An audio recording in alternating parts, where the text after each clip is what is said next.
Olá, igreja. Que bom ter você conosco. Estamos em uma jornada de 40 dias meditando sobre relacionamentos transformados.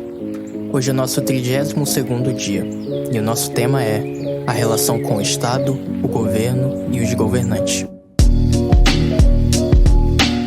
Mostre-me a moeda usada para pagar o imposto. Eles lhe mostraram um denário e lhes perguntou: de quem é esta imagem e esta inscrição? De César, responderam eles.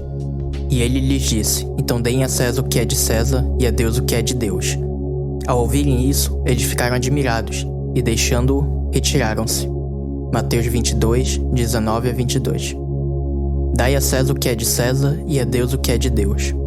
Jesus fala sobre a relação entre o reino de Deus e o reino dos homens em Mateus 22, do 15 ao 22. O que vale para os tributos se aplica às relações da igreja e do cristão com o Estado, o governo e os governantes. A política é inerente ao reino dos homens. A cidade, polis, precisa de um governo e de uma ordem que submetam as relações sociais a leis que sustentam a convivência. O cidadão habita a cidade sendo vetor e vítima da política. A res pública, coisa pública, diz respeito a todos e a todos interessa. A sociedade revela o estágio civilizatório também por meio de suas instituições e autoridades. Numa democracia, poderes e governantes representam a sociedade, nos termos de uma Constituição editada por representantes do povo.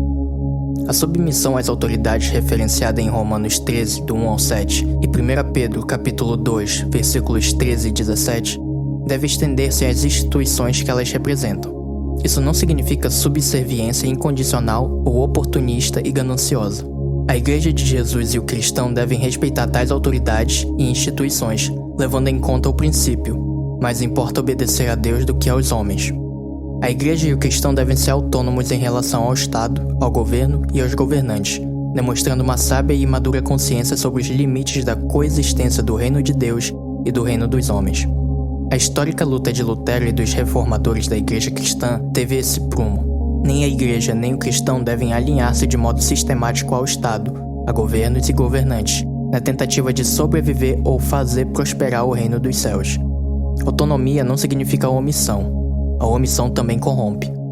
A Igreja e os discípulos de Cristo devem se opor ao que ameace e ofenda a vida e a dignidade humana, pois servimos a um Deus bom e justo. Nosso Senhor Jesus Cristo prometeu que as portas do inferno não prevaleceriam contra a sua Igreja. Mateus 16, versículos 17 e 18. Isto implica um movimento do corpo de Cristo que tem por lema o ide e fazei discípulos. Apoiar ou se opor a um governo ou a um governante não é nossa missão ou prioridade. É comum haver contradições entre a ética cristã e a conduta das autoridades. Nossa vida pode incomodar quando agimos com bondade, justiça e verdade na vivência do Evangelho de Cristo. Vivam de modo digno da vocação que foram chamados. Filipenses 1, 27. Somos sal e luz. O corpo de Cristo não pode se ater às paredes de um templo. Mateus 5, do 13 ao 16. Temos livre-arbítrio e liberdade. Que Deus nos dê sabedoria para decidir e respeitar opções políticas divergentes.